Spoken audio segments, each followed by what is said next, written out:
Hello, everyone. My name is Eric C. Jackson. This is Eric C. Jackson Studio. Welcome back to the channel. Today, I want to talk about photo editing, building personality with your editing, your photography. I've met quite a few beginning photographers, especially on Viewbug. I do have a profile on that website, and I've gotten quite a few comments during the past several months of just beginners asking, well, just commenting really about how they liked my work and that they wish that their work looked more like mine. And I definitely think that editing is a huge part of it, of getting your work looking the way that you want it to look. So that's something that I'm going to go through here today. And so if you're watching this, whether it's on Spotify, YouTube, Twitch, um, I hope that you get something from it. So, what you see on the screen right now is one of my more recent edits. It's called Sentience. It's basically a strange floral I found outside, and it doesn't look anything like this in the real world. I mean, it's got the shape of it, the that texture is there, but all the color that you see, the original doesn't look like that at all. And there's for this particular shot, I actually started with a preset in Lightroom, and then yeah, that was my starting point. I just you know tried different presets and decided that this one looks pretty good. And then I started tweaking it, changing the color, deepening the shadows, boosting up the highlights, that type of thing. Because more times than not, the beginning photograph that you take is probably going to look pretty flat, where that means that your highlights, your midtones, your shadows are all going to pretty much be even. So there's not going to be anything that stands out. Um, you won't have any, like taken properly, you won't have any overexposure with your highlights. You're going to have your details still in your shadows. The midtones are not going to be bland.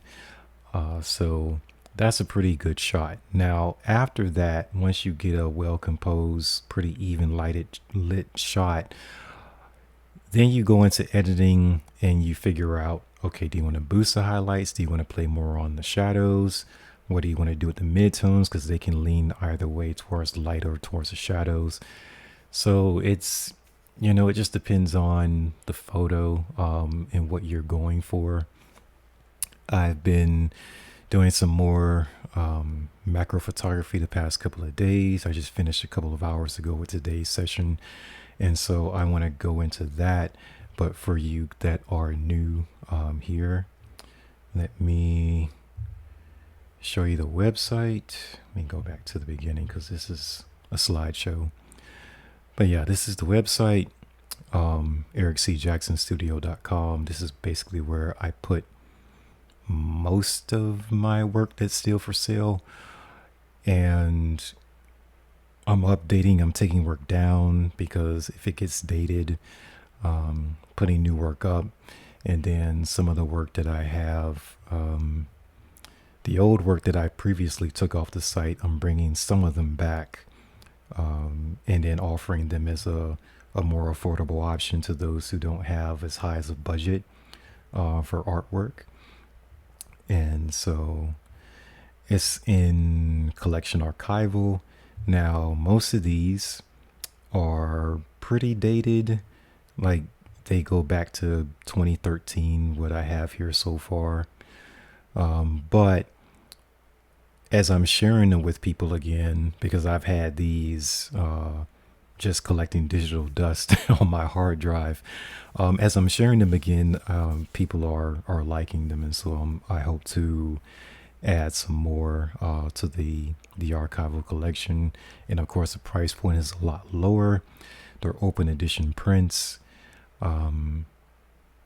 So yeah, they're for people who are on more of a tighter budget. But I think the work is still good, and like I said, they've been getting some.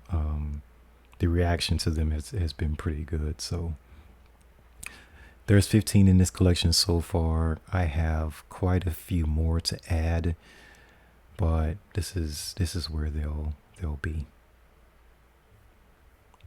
But yeah, this is the home, well, the gallery that I have. I've got a lot of different subjects, just a lot of different subjects. And then there are series like this one's Newport Beach in California, Jacksonville Zoo, which is here in northern Florida. So it's just, I have a ton of photographs that are here, but I have thousands more that are just in folders. And so right now I'm going to go over file management and just editing, because a lot of these, especially stuff like this one, uh, this is not where they start. The way they look when they're done is definitely not how they look when I get started with something. So I'm going to go into Adobe Bridge. Now, the thing that's going to be a little difficult for me at this point is that I don't edit officially on my Mac Mini. I like editing on the iPad, but trouble is with the iPad, first I have a hard time streaming from the iPad, so showing you guys that screen is a little frustrating. And then also, Adobe Bridge is not available on the iPad Pro. And so in order to manage all my files, I have to get on the Apple desktop and manage everything from here and just move the files, back and forth on the Adobe Cloud. And it is a little bit annoying, cumbersome, but I think I have a good flow, a good feel in terms of working between the Apple desktop and the iPad Pro. So, and then the other thing is that I have the Apple Pencil for my editing in Photoshop or in Lightroom, but the iPad Pro, as I've said in previous podcasts, the iPad Pro does not support the full version of the Adobe Creative Suite like Photoshop or Lightroom. It's like you get some features on the iPad, but you don't get the full version. And so for me to make more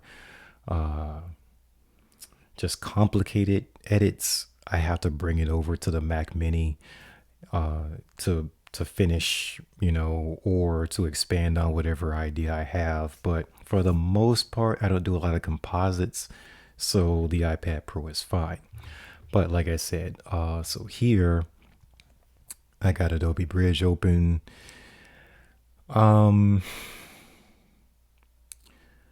Most of my files are on my iPad or on an external drive. The Mac Mini, I only have like 2 years worth of work on here. And as you can see for this year, 2023, I don't have a lot of work created yet. I'm still creating, well, not creating, but editing quite a few photos that I never did finish from last year.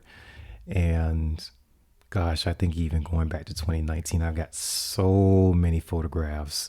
And as ideas come up, or if I learn a new technique or I find a different preset, I can go back to photographs I've never edited or used and start working on those and adding those to the gallery. So as far as creating new work, it's been hectic because I just need to carve out time to create new work. But this is what I've been capturing between yesterday and earlier this afternoon. So I actually found a pretty good bouquet of flowers at the Fresh Market downtown. So I love photographing flowers. But yesterday's session was pretty rocky because Again, I haven't created new work in a while. I gotta have to get back into the flow of just setting up my lights, and then it's depends on the subject, whatever you're trying to photograph. So, let me give you guys a shot of these flowers.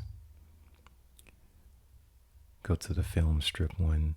So these are the flowers, right? And there's two types of them, two types of flowers that came in a bouquet. So there's these, the purple or violet colored, and then this one was yellow. There was a lot of these yellow flowers, and so just the look of them caught my attention.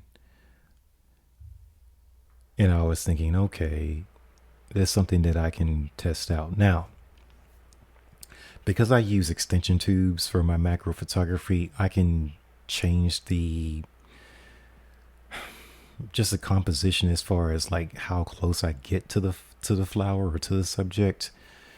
I can adjust it like 3 or 4 different ways, because I have 3 extension tubes. Sometimes you can put them together or put 2 together, 3 together. You can just change how close you can actually get to the flower or whatever subject you're capturing to photograph it. So if I have 3 tubes together and I connect my lens, I can get this close, but the autofocus doesn't work as well. And so I have to manually focus. And yesterday I was having trouble with getting the camera just to sit still without getting that blur. So this is a pretty good shot because here's my focal point here. And I was trying to get that little, get the focus to fall on this little piece right here and then blur everything else out. Now, yesterday I used 1 light. Today I decided to use 2 because I'm getting all of this, the blurriness, because my shutter speed was entirely too slow.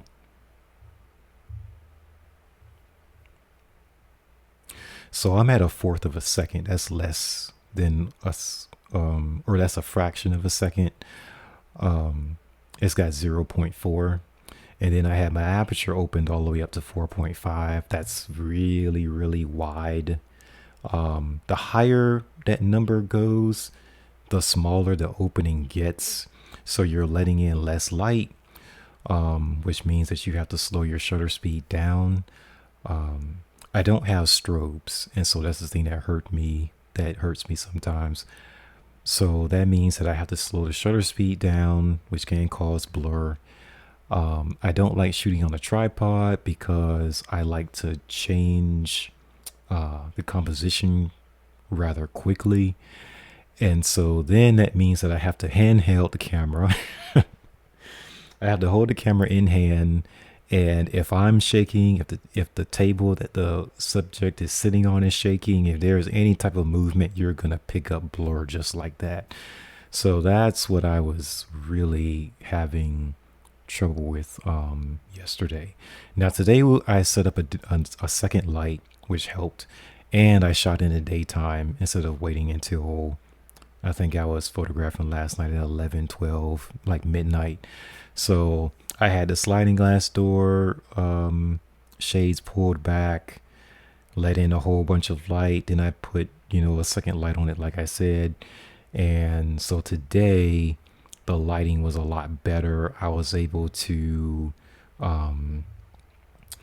crank up the shutter speed to 1/30th of a second, which in comparison to 0.4, that's a lot faster.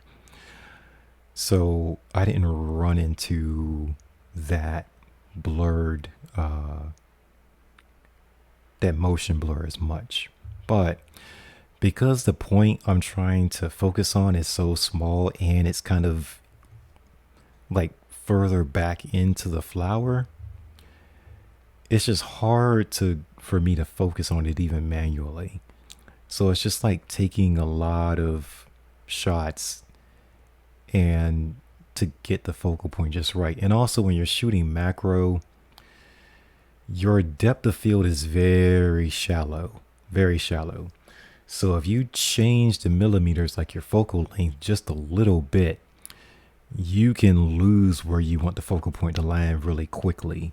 So it takes a lot of practice. It takes a lot of patience, and you just have to keep trying to get the focal point to fall where you want it. And for me, I shoot with the Canon 5D Mark II. I would say the Mark III, the Mark IV, they have more focal points as far as the autofocusing. So it's probably easier to use autofocus with the camera bodies. But the Mark II is still fine. And like I said, manually, it doesn't make a difference if you're focusing manually. But I would say that if I had more focal points, I would test out using the autofocus more often. But this one here looks pretty good. Now, the other thing is, and let me try to turn this off.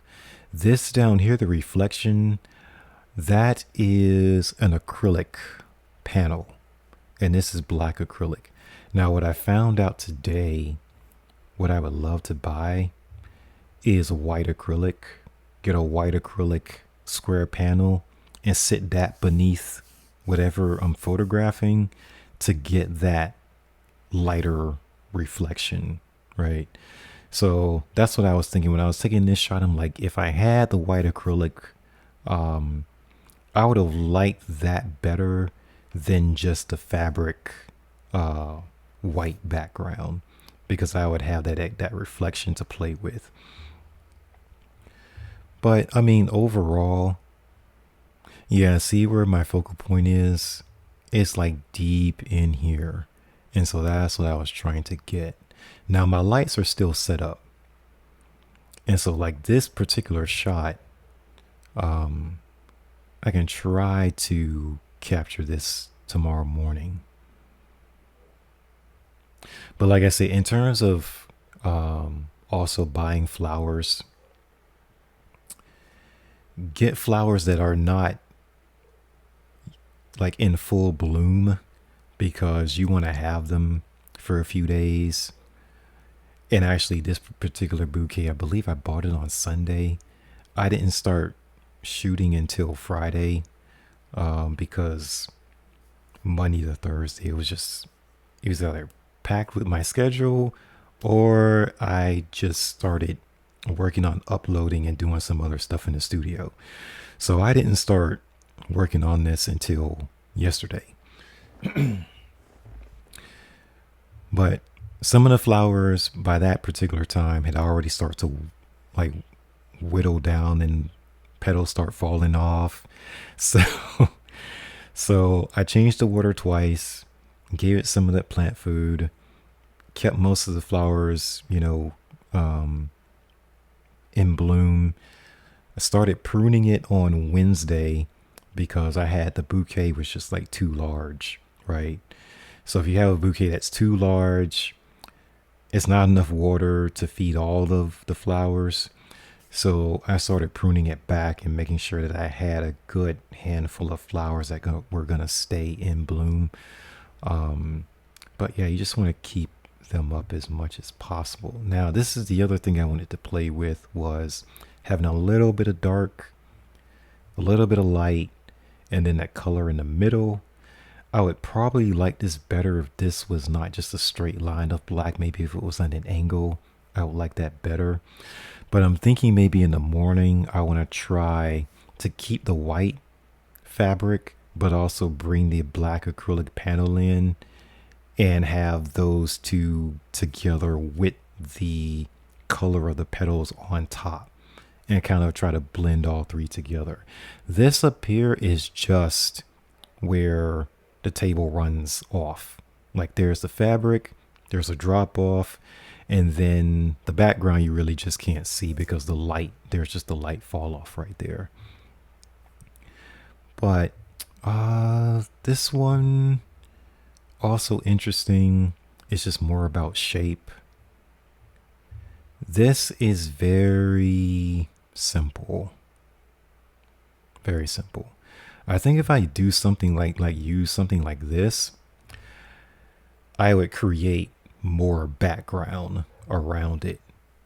Like I would make this really small and make the canvas come out here and just have that full of black. You know what I mean? So that it's not, the flower is not taking up this much space of the composition, but create a lot of negative space around it. This is, it's soft. The focus is soft. Yeah, this focus is here. So I don't know if I want to tweak that or not. Yeah, this is the best one in terms of focus. This green is very loud, very saturated. Wow. So yeah, when I'm capturing everything, now something that one of my I used to work for a photographer briefly, and he would tell me stuff like, when you start a project, the photos at the end are going to be better than the photos you captured at the beginning. At the beginning, you're trying to find what's the best composition. And of course, I came into this with something in mind, but I ran into a whole bunch of problems, like I said, in terms of like lighting, trying to get the right composition, trying to get rid of the motion blur, trying to find the right balance of having a shallow depth of field. The ISO, I didn't want to drop it below 400, that type of thing. So, and then especially for my camera, if I drop the ISO below 400, I'm going to have a lot of film grain, which I want to stay away from. The color aberration kicks up. I want to stay away from that. So, yeah, see, like that. But see, I like this part. This part over here is awkward. So the main thing that I'm doing now is just looking for a composition that I really like.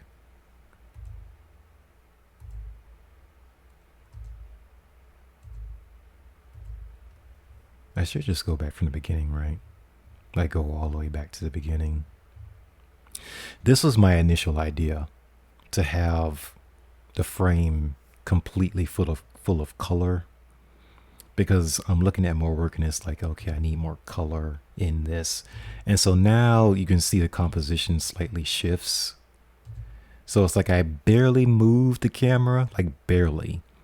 I'm like slightly kicking up my hand as I'm holding it to get this to shift. And you can take several photographs like that to see which one comes out the best. And it probably doesn't feel like it's a big deal, but it can turn out to be a big deal. The other thing is that since I'm not using a tripod for this, if I miss the shot, like barely miss the shot, it's hard to go back and duplicate it. Duplicate that shot, but shoot it with the composition exactly the same. That's just not even going to happen. And even with a tripod, that's hard to do. But a lot easier, of course. So this one interests me. I like this one better. It doesn't have the bend here as much on the second one, but I just like, it's like you're enveloped. All the colors just taking over the whole thing, the whole shot. So it's just a matter of taste. Focal point is lost. I didn't get the focal point I wanted. Now this particular flower, the stem fell off, and so I was moving the flowers around, the stem broke. And with this particular flower, the stems are very flimsy, which is kind of weird. But so yeah, it snapped, and so I cut it. So this is like a baby flower. But that's the thing I like about photography, because you can take a flower that's that big, or even a flower this big, and you can print it like 5 feet wide, easy, right? So.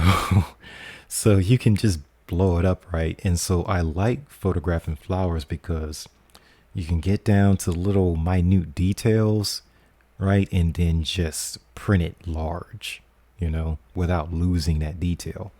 So that's the thing that I like, because otherwise, how many people would notice the little details in the flowers, right? Especially, it's like we just don't look um, that much at the details, right? So that's what I'm trying to bring out, or that's what I like bringing out in my work. Focus is off, the lighting is off, like the shadow drops right there. Um, let's see. This would be control 9. So I'm going to go ahead and tag that.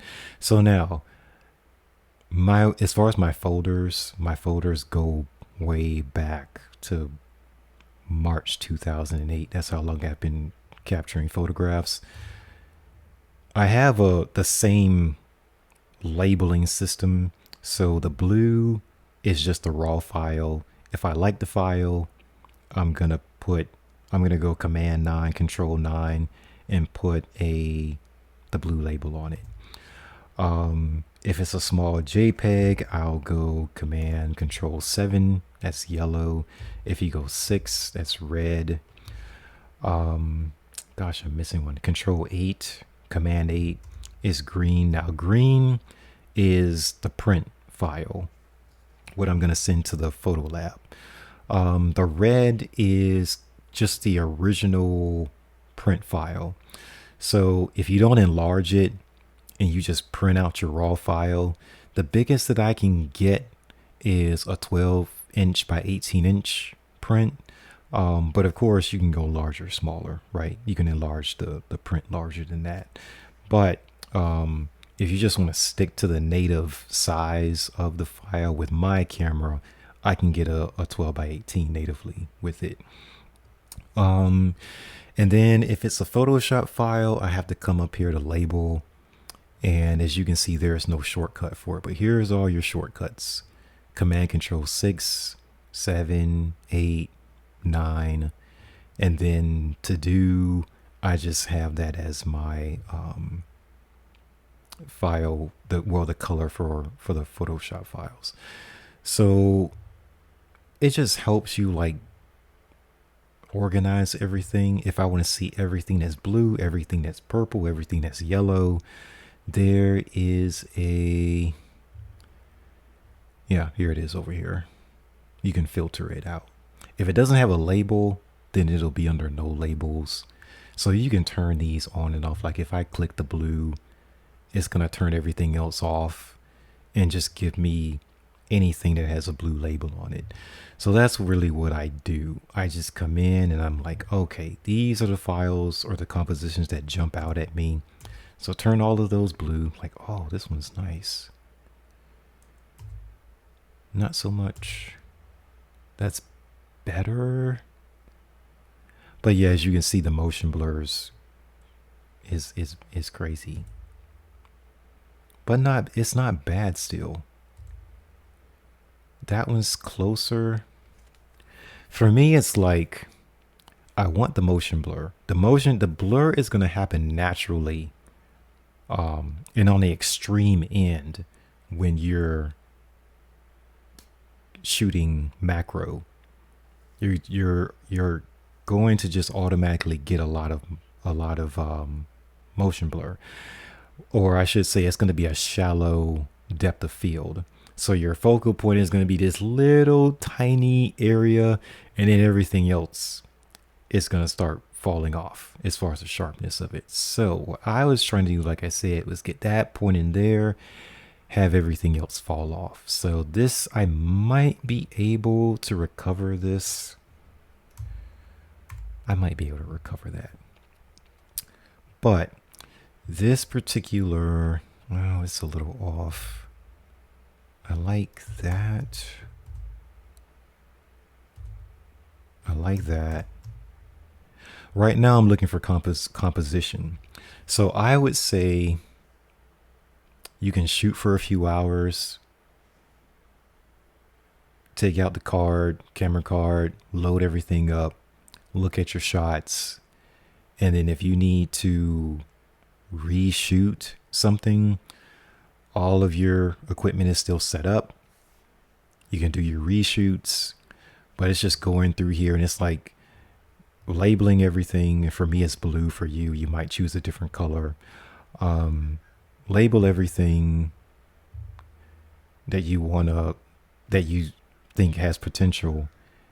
As far as editing goes, this is like, see, for this, I'm wondering if I can cut on the thirds, but I want to go by rules of thirds, right? So it's lines this way, it's lines this way. So it's like you cut your composition into three, right? Vertical and then horizontal, right? So you got three, you cut it in sections of three. You want this to fall somewhere here, because where the lines intersect, that's your third, right? I have no idea, but if your focal point, or what the real subject of the shot, if it falls on that intersection, it's naturally more pleasing to the human eye. We just gravitate more towards that. If it doesn't fall on, this is around where that intersection is. If it's just off, the shot can still work, but it looks a little tilted. It's a little bit off, right? So, like I said, you can break that 1/3 rule, or the thirds rule, but for us as human beings, that's what we're naturally looking for, even if we don't know that's what we're looking for. It's just, that's what we're looking for. So photography 101, whatever you want the focal point to be in your shot, you put it on that thirds intersection. That's where you want it. So for me, I need this to be here, where that intersection would be. Now there's different intersections. You would have one here, one here. You have an intersection here, intersection here.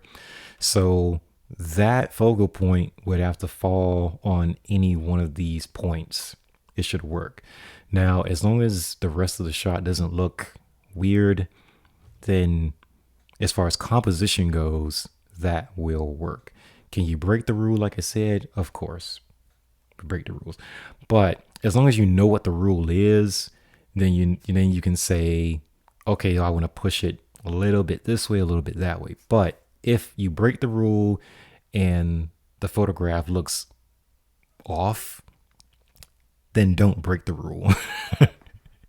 Because you want the shot to look as best as it possibly can. But some shots, it's like, it looks better if you break the rule. It just depends on whatever you've captured. I don't know about this one. I'm on the fence about this one. This is, see, now for this one, your thirds would be here, here, here, here, right? Because now you're, instead of a portrait layout, this is more of a, it's a landscape layout. So your thirds, the thirds intersection would be here, here, here, here, right? And I've just been photographing for so long, I have a feel for where it is and when it's a little bit off, and this is a little bit off.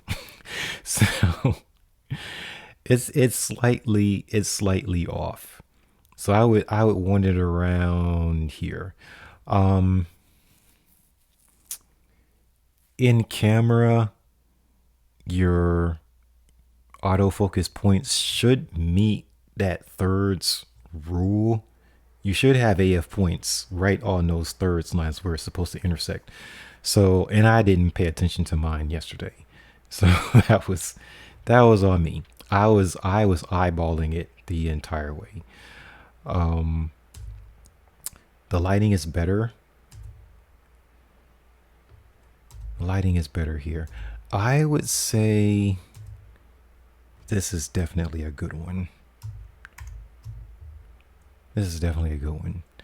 Because my interest, okay, first of all, the focal point is sharper here. That's where I want it. The lighting, this swirl, that is awesome. And then I got a bunch of light here.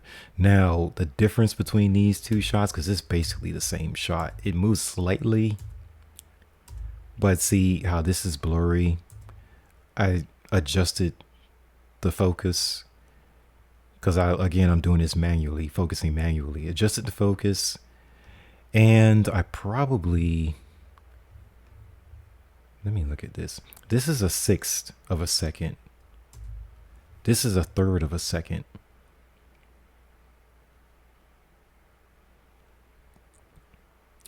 Yeah, so this is a longer exposure. It's only 0.3 longer of an exposure. Your shutter's open longer, which lets in more light. Slight adjustment. It let in a bunch more light. I don't think I changed anything else. My ISO is still at 200. The aperture, it's at 4.5. That didn't change. So the only thing that changed is I moved the focal point a little bit. Or I moved the focus a bit, and I changed the shutter speed. I left the shutter open 0.3 seconds longer, and that's a huge difference. That one I went down to 0.4 because this shot, what I'm looking at on the screen, on my camera screen, I'm thinking, man, I let in too much light. But now that I'm looking at it on the computer, I like that. I like it. I like the composition. I got the focal point right. It's very nice. Very nice. I like that one. That's definitely a keeper. This is interesting. I don't know if I like the green over here in the corner. I don't know. What do you guys think about the green in the corner? Now this one I was thinking go very subtle. Let me blow this up.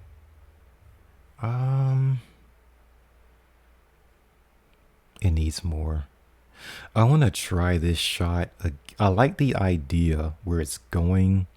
There's not enough in the shot. And yes, it's a little blurry. The focus is soft. Now, if you're going for soft focus, something more abstract, you don't have to take a literal shot of the subject. It just depends on how it looks. Gosh.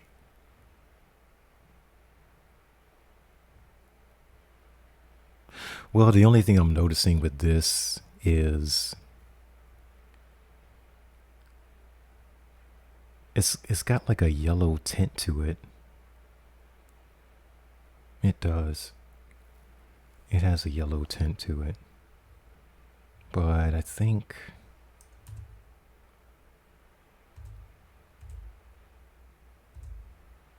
yeah, I changed it. Now on the thumbnail down here, that looks very interesting. Like out of these four,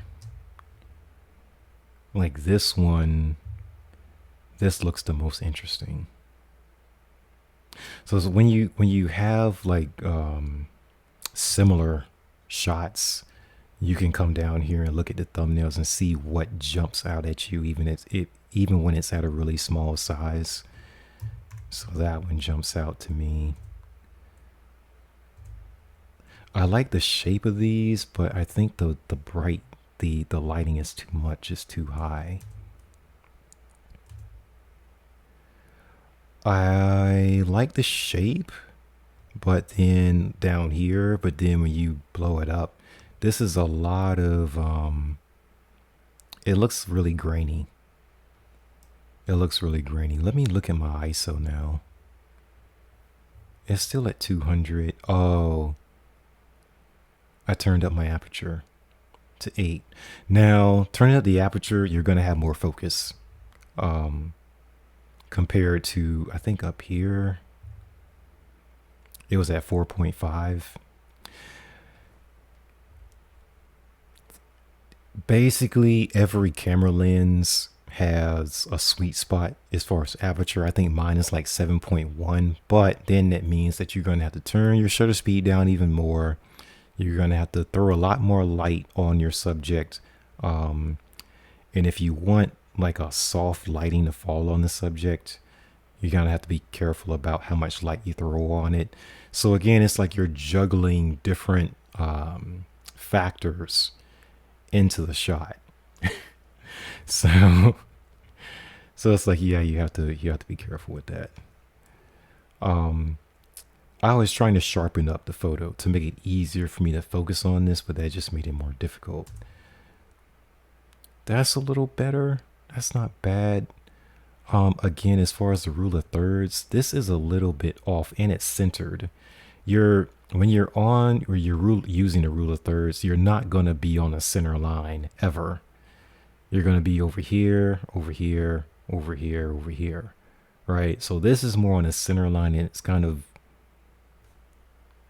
a little bit off. I love the shape, love, love, love the shape.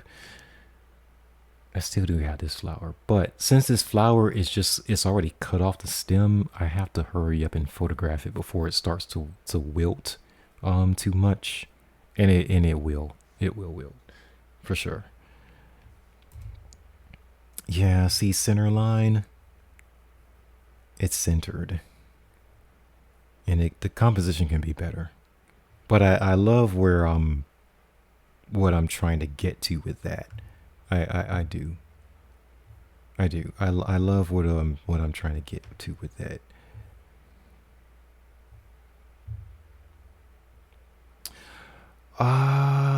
No. I I like this better when it's on this side, but it was worth a shot. It was worth testing it out for sure. Now, the other thing that you can do, and it's also why I like buying the 4x6 test prints, is you can flip this and see what it looks like. Cause I like the lighting, how the lighting goes up. I like that part, but it's just composition. Yeah, I do like it on that side. But see how it's closer to that center line, this part? That's what's throwing me off. Oh my goodness. Okay, so that's the original rotation. I guess this would be my favorite. I don't know, I like the feel of this, how that is. Yeah, I can go with that like that. This totally missed a shot. But again, it's worth a try. Now, I will say, as you can see, most of the shots I take, they're not gonna come out right. I'm basically trying a bunch of stuff. Um, Again, I have my original concept in mind, and then after that, I'm looking at, does this work? Does this work? Does this work? Does this work? Let me try this, try this, try this, try this. A lot of trial and error, and just trying to find what else you can get out of the subject besides what you originally had in mind. Um, so that's really, ooh, wow. This is close. See, this is a little bit, it's close enough. It really is. It's close enough. That's too much. It's off too much. That one is close. That one's close. Ooh, the color. That's nice. Now, the other thing that I don't even know if we have time to get into is my monitor itself. Um, I'm working on a 27-inch monitor now. I upgraded. Working on the iPad is fine. But like I said, for one, you can't install Adobe Bridge on the iPad. For two, it's a 12.9-inch screen. You can either get the 11-inch iPad Pro or the 12.9-inch screen. Both of those are entirely too small to work on. 27-inch is the way to go. 24 maybe. Most photographers like 32-inch screens. But not only the screen size, I upgraded to a color accurate monitor, the Asus ProArt, and it's awesome. It's awesome. Now, color accuracy means that the color I see here on the screen, I want that color as precisely as I can get it when I get this printed out. So if you just buy a 27-inch or 32-inch monitor and you're not looking at the color accuracy specs at all, you can see a certain color on the screen. You have the photograph printed and color doesn't look like it does on the screen at all, right? So I know it's a technical term, but you're looking for at least a Delta 2 spec on your monitor, right? On your monitor.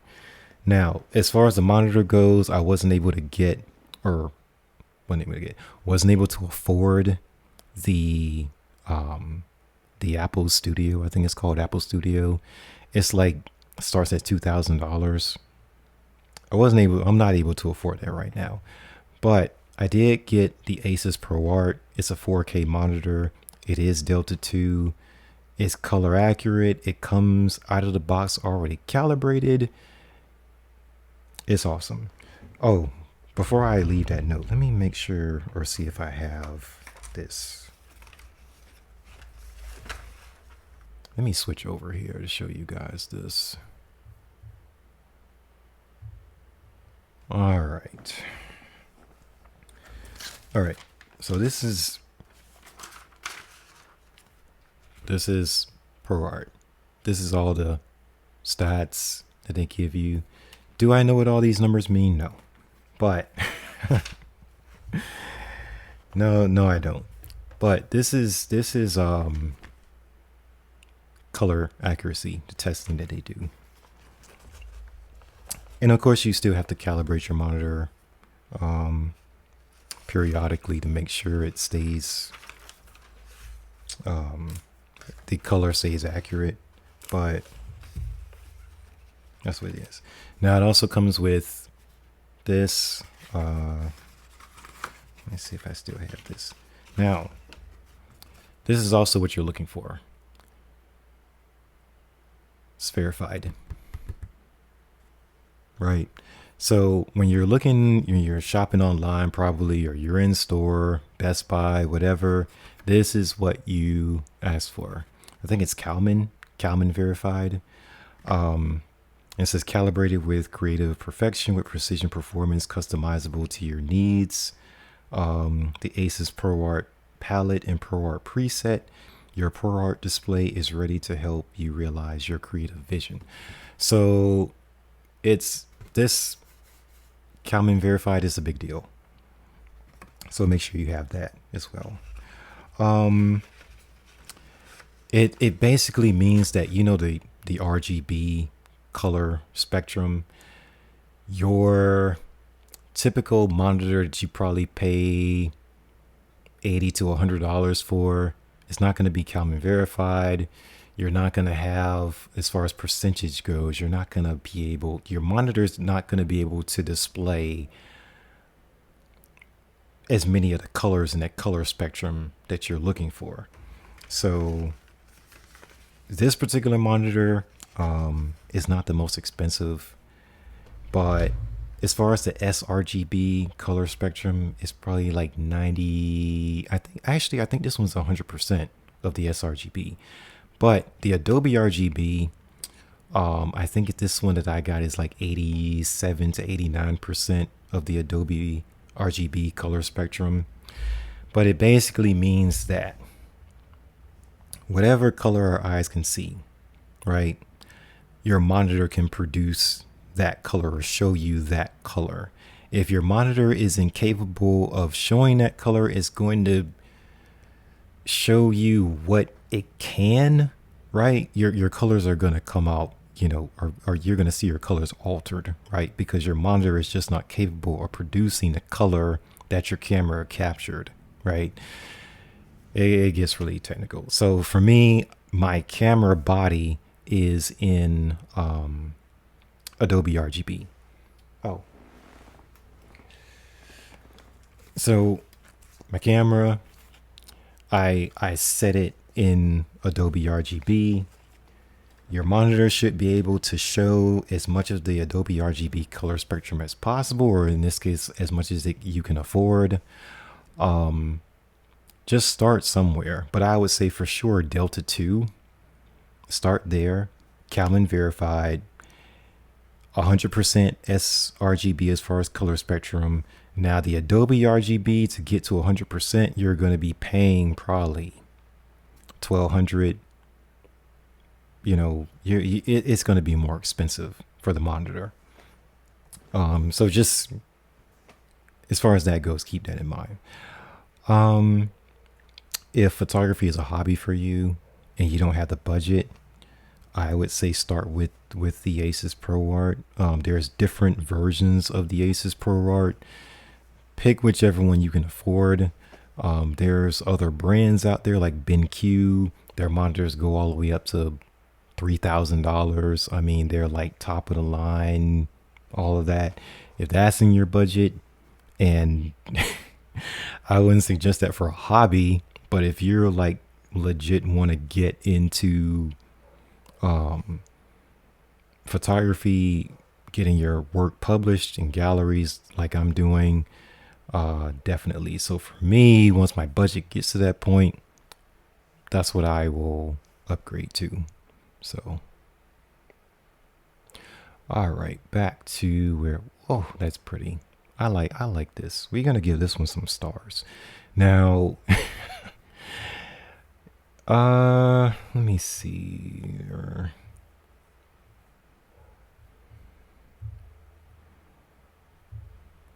Okay, so these are shortcuts up here to 1 star, command control 1, 2, 3, so on, like that, right?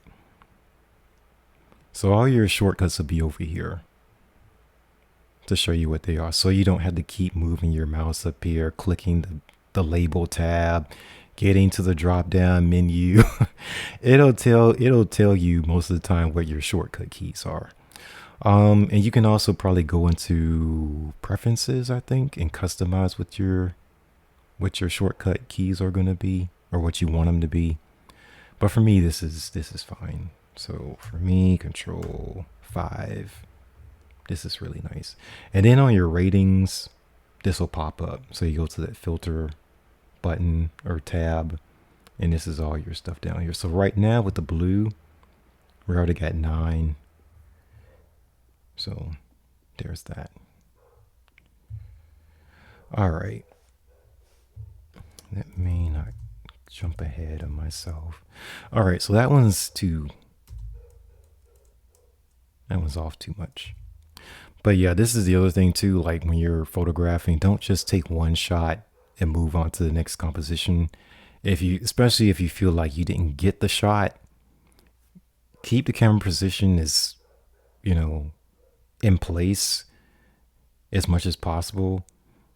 Take a few shots until you feel like, okay, I got that one, right?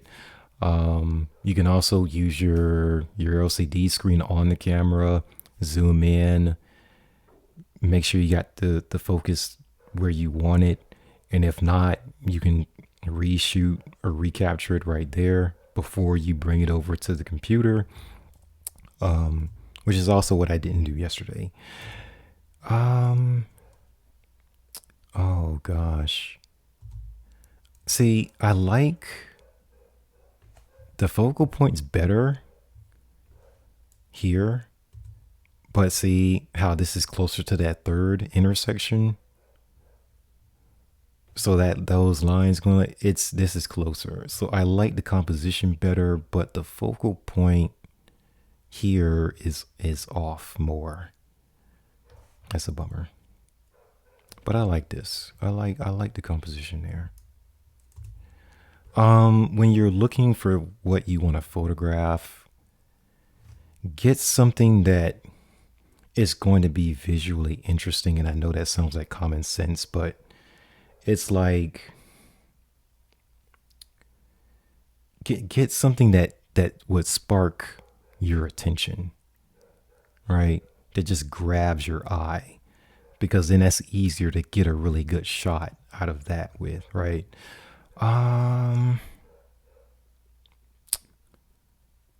Gosh, this is okay.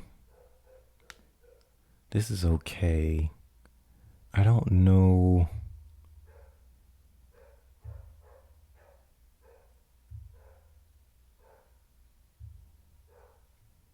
That's the best composition, but I don't know how I feel about this one. That one's better. See how it's like I want to kick it a little bit more to the right. See, because I like the focal point. Yeah, that's not bad for what I was doing. Um, but kick it over here. That would be better. I like where I was going. I can see I can see where I was going. I was just a little bit off on these. Gosh, I gotta take this one. I like that. That's nice. I don't know what you okay, so post like when you're editing, you can sharpen to a certain degree, like just that spot, right? But it can be tough. It can be a little tough. Um, yeah, you can sharpen it a little bit, but you really want to get the sharpening, the focal point right in camera as much as possible. That's not bad. I think I like this first one best. I don't know what I'm going to do with the composition though. This is the end of part 1 of 4. Come back in the future to listen to the remaining podcast for this lesson. Thank you.